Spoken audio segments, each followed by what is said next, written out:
Don't trust any central banks. Don't trust any politicians who want to offer you a digital euro and are dealing with Bitcoin. Massive statements from Joana Cotar, who was invited here on NIUS, one of the most relevant media platforms here in Germany now. I believe it was even broadcast on TV here. She's talking about a strategic Bitcoin reserve holding Germany accountable. Makes it clear that Germany can't afford to miss the boat now. Has to bet on Bitcoin because otherwise you're going to lose out big time. Video already has 200,000. Views here on YouTube are really skyrocketing right now. It's really crazy that Bitcoin is increasingly entering the mainstream. Joana Cotar has really pushed hard for Bitcoin in the Bundestag. Now time is slowly running out for her, and she'll basically be done with her political office. But she's still heavily beating the drum for Bitcoin. But she also issues a very clear warning. Here, in contrast to CBDCs, the US really should take a page out of this book. Here, CBDCs are banned. In Europe, the current plan is still for the EU to roll out its slave money here soon. But hey, folks, check it out for yourselves. First, it's all about the strategic Bitcoin reserve in the U.S. Such a quote really gives a very, very good context, and why this is also important for us so we don't miss the whole party. I'm linking the whole video down below. You can check it out completely there. I'm going to show you my view live from my home office in the Bitcoin cave here in El Salvador. Let's go. Did you catch those massive statements? Now please come in here. They might not be accepted, but we're going to make a lot of money for the country. Yeah, just the signature, we saw it. It's already a monument. Quick translation, we're going to form an internal working group to do crypto, and thus America becomes the world metropolis under their leadership. They might not be thrilled, but we're going to make a lot of money for the country. Donald Trump said that. Dear Mrs. Cotar, Donald Trump has already announced quite a bit in the area of money and cryptocurrencies, as I said. Here's a decree that was signed right away. And a lot is also being put into action. What exactly is he planning, and how important is it really for the country? He's once again delivering on a campaign promise because he appeared at the Bitcoin conference and announced just that. We're making America the world capital of artificial intelligence and crypto. He announced plans to establish a Bitcoin state reserve. And that's exactly what they're going to tackle now. This working group will, on one hand, investigate what kind of regulations do we need, which regulations can go. How can we make it a lot easier? So the exact opposite, what the European Union is doing, what Donald Trump is doing America. He's paving the way, free for cryptocurrencies, especially when it comes to Bitcoin. I don't think Trump really understands Bitcoin, but he has a lot of Bitcoin in the background, in the team that I've personally gotten to know. And it's important to point that out. The regular cryptocurrencies, they're not decentralized. They're very centrally organized. They're not quite as secure as Bitcoin. Bitcoin is decentralized. Bitcoin is limited to 21 million, and Bitcoin can't be censored. No one can take that away from you. And the fact that a country like America is now starting to bet on this and say, we might create a Bitcoin state reserve so that we don't sell the Bitcoin we've confiscated, and use that as a starting point to fight against inflation, to maybe excuse our country. That's big. I think that still has. No one really gets it in Europe. What that means, the Swiss are catching up. The Swiss have just launched a popular initiative to make Bitcoin a state reserve. And if we don't act quickly in Germany, we're going to have a problem, because then we'll be holding the red lantern again. He's putting this forward, and what I find just as important as actually betting on sound money is the fact that he has banned digital central bank money.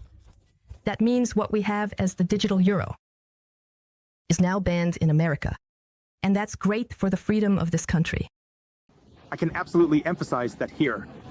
I also believe this will really be historic. When you look back, this will really be the moment when people will ask, hey, what did you do back then? When the strategic Bitcoin reserve was established. What did you do back then? Where Bitcoin has really entered the mainstream.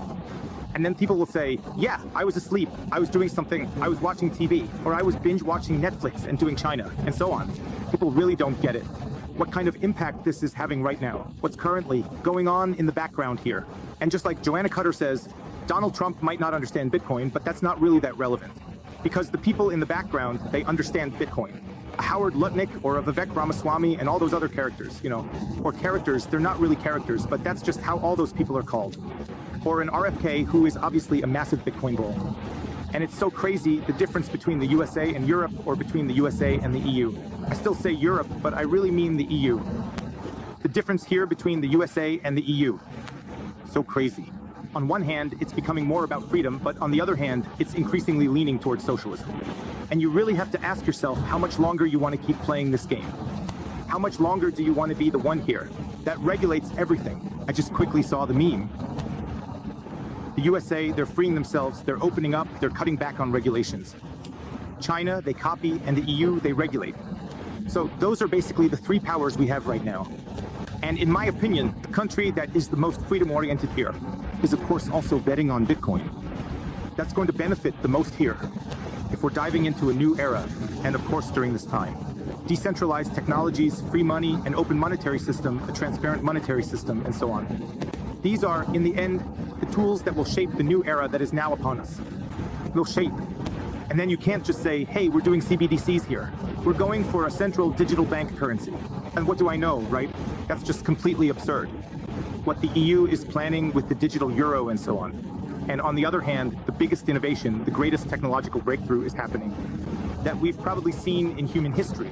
Bitcoin, in connection with AI, I keep saying this, is probably here. The craziest combination we've ever seen. And now there are actually people who are still kind of asleep and aren't catching on to all of this. And then in 10 years, wonder why. Why are we now massively impoverished? Why is the whole industry gone? Why is all the wealth gone? Now we're right back here in the cave, like I've arrived in the Stone Age. Let me show you this. I'm basically living out the green dream here, where we all go back to living in caves, without electricity, without the internet. And by the way, the internet is actually pretty good, better than in Germany. But that's where it's headed. If we keep going like this, just sleeping through it all and end up back here in the cave. But now it's getting even more explosive, because now Joana Cotar is really diving into the CBDCs, central bank digital currencies, at the next party. And make it clear what that would actually mean. If the EU really goes through with it, and Christine Lagarde and all the pros actually push their digital euro project through. So, unbelievable. They want to create a digital euro. That's what the EU is planning. We all have to use that one. Or how does that look? So, from what it looks like, the last numbers I heard were, the digital euro is supposed to come in 8.20. Then you'll get an account at the central bank. Everyone gets, then there'll be money on it that you can use normally. The reasoning is that we need to counter MasterCard and Amex and stuff like that. We don't even have to. So, if we want to pay electronically, then we can go ahead and do that now. They have the C card, they have MasterCard. We have a currency like Bitcoin with which you can do that very securely. Make it independent from the state and the banks. The reason why we need to introduce the digital euro here is not that we're trying to counter anything. The reason is control. Because with the digital euro, everything can be controlled. You can take a look. What are you spending the money on? It's programmable. That means you can, for example, program it. That you could say they can only spend the money within a 5-kilometer radius. In the next pandemic, they won't be able to spend money more than 5 kilometers away. Or if you get assigned a CO2 budget in the future, then maybe after 2 or 3 flights that you've booked. No more back and forth flying, because now the CO2 budget is being cut. All of this is possible with the digital euro. And we see it in China with the social scoring system, what's possible there. That they can no longer get loans. If you have a bad score, that's already the case. If you cross the street on red, you already get a negative score. And then the money is programmed. Can you still withdraw cash or can you not withdraw cash? That's a threat to freedom. That's a surveillance state. That's a threat. That's really important that people, when the digital euro comes, the knowledge and not using it. Because he will definitely come with enticing offers. 20% if you use the digital euro in Thailand. They just give you, I think, $300 straight into your account, which you can then use. That means people will be brought in, and of course, there shouldn't be any surveillance. Don't you trust the politicians and the central bank? Please, do not use the digital euro. It's really the beginning of a control state that we don't want. And Trump recognized exactly that. His people recognized that, and they banned CBDCs in America. So, CBDCs are the safe way into the Chinese social credit system. How do they present that? And that's understandable. And you can see again who's pushing it forward. Mrs. von der Leyen, Mrs. Lagarde from the European Central Bank. So the only thing I think the European Union can do is to keep regulating more and minimize freedom rights even further. I find that really, really shocking. Well, take care of it for you. You know a lot more about the subject than I do. And at the same time, we still have a Bundestag and a leading party, like the Greens. They say the German way has to consist of getting even closer to Europe. Basically, that means the European Union. So we have to be in the European Union, says Mr. Habeck. Led humbly, led humbly in the European Union. That means it's a slippery slope that the European Union outlines to less freedom for the individual citizen.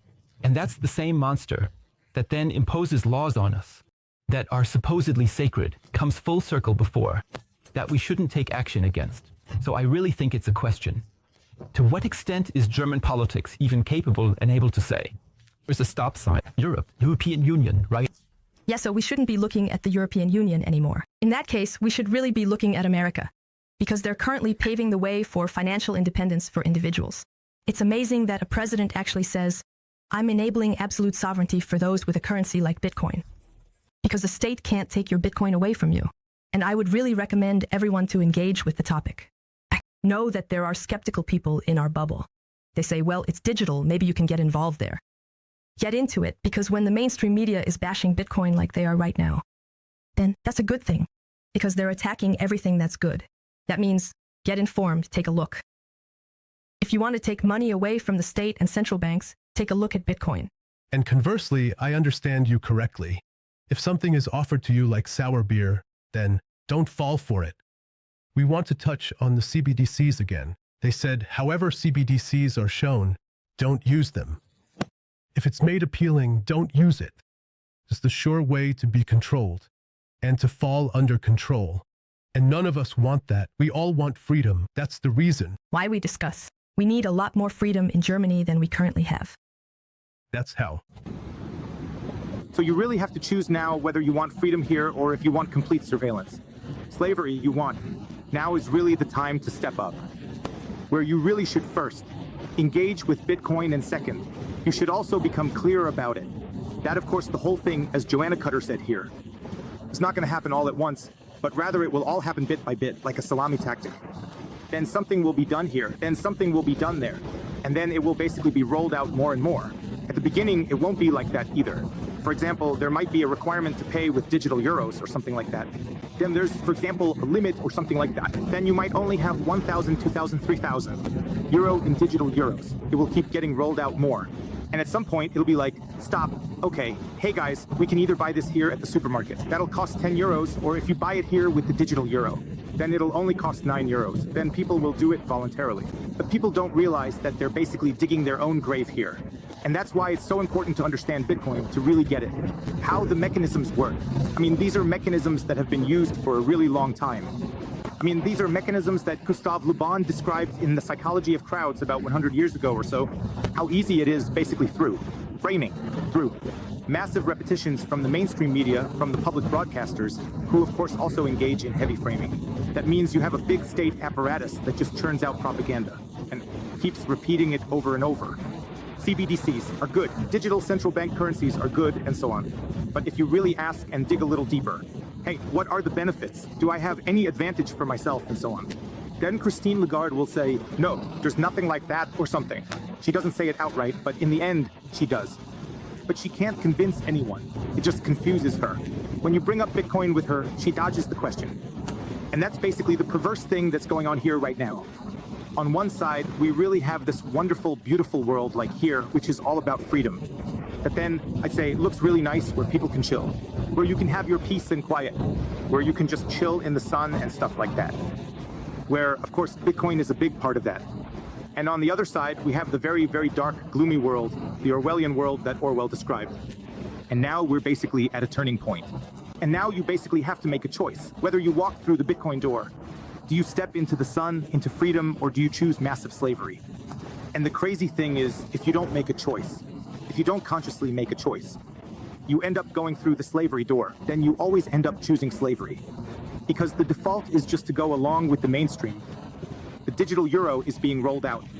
And what if you don't actively stand against it? If you don't actively advocate for Bitcoin? If you don't actively choose Bitcoin, then you'll be chosen. That means, or rather, you won't be the one making the choice, but someone else will make it for you. And then you'll basically wake up in a world where you suddenly have digital central bank money, where everything isn't so great anymore, and where maybe somehow the rights to freedom are restricted. Yeah, that's basically it. The crazy story that's going on right now. And I really found it to be a disgusting statement here by Joana Cotar. So go ahead and smash that like button. First of all, this is for Joanna Puta, and second, for freedom. Let me know down below if you're choosing freedom or full-on slavery here. And if you want to buy Bitcoin, then put a link down below too. 21 Bitcoin, how you can easily, safely, and simply buy Bitcoin for beginners and advanced users. We definitely need to make a statement against the ECB, against all those slavery enthusiasts up in their ivory tower. Guys, I'm signing off from my home office in El Salvador. See you later. Peace out.